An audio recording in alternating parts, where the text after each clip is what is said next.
পরিচালক পর্যায়ে একটি বৈঠক অনুষ্ঠিত হয়েছে। বৈঠকের পর আমাদের বিজিবি সংবাদ মাধ্যমে যে বিজ্ঞপ্তি দিয়েছে সেখানে পুশিনের কথা বলা আছে, সীমান্ত হত্যার কথা বলা আছে। আলহামদুলিল্লাহ। তারপরে লক্ষ্য করলাম বিজিবি বিএসএফ এর যে যৌথ বিবৃতি সেখানে পুশিন নামক কোনো শব্দ নাই। অতীতের বিবৃতিগুলোতে সীমান্ত হত্যা উল্লেখ থাকলেও এবারের যৌথ বিবৃতিতে হত্যা শব্দটি কেটে সীমান্তে হত্যার জায়গায় সীমান্তে মৃত্যু বলা হয়েছে। আমি তাদেরকে দোষ দিতে পারি না, কারণ আমার দেশের স্বরাষ্ট্রমন্ত্রী নিজের ভূমিকা ভুলে ভারতের মুখ্যমন্ত্রীর মতো বক্তব্য দিয়ে ভারতের সীমান্ত হত্যাকে হালাল করে দিয়েছেন। সংগ্রামী সাথী এবং বন্ধুগণ, আজকের যে প্রধান অতিথি এখানে বসা, তার এলাকা খুলনায় মসজিদে ঢুকে গুলি করা হয়েছে।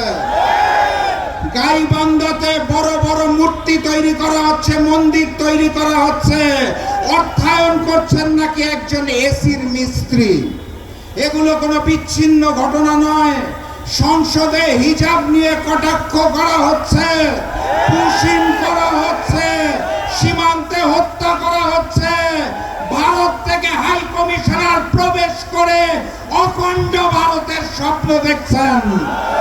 বিচ্ছিন্ন ঘটনা নয়।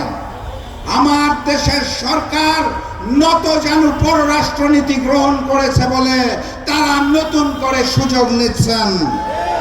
নির্বাচনের পূর্বে বিএনপি বলেছিল মদিনা সনদে দেশ চালাবে, মনে আছে? ক্ষমতায় এসে মদিনার নাকে কেটে মদিনার জায়গায় মোদি সনদে তারা দেশ চালাতে চায়। বাংলার মাটিতে মোদি সনদে দেশ চলবে না, আধিপত্যবাদ চলবে না, হিন্দুত্ববাদী আগ্রাসন চলবে না। প্রকৃত স্বাধীনতা এবং সার্বভৌমত্ব অর্জনের আগ পর্যন্ত আমাদের লড়াই সংগ্রাম চলছে এবং চলবে ইনশাআল্লাহ। দেখা হবে বিজয়ে। বিজয়ের পথে যাত্রা শুরু জীবন অথবা মৃত্যু। আসসালামু আলাইকুম।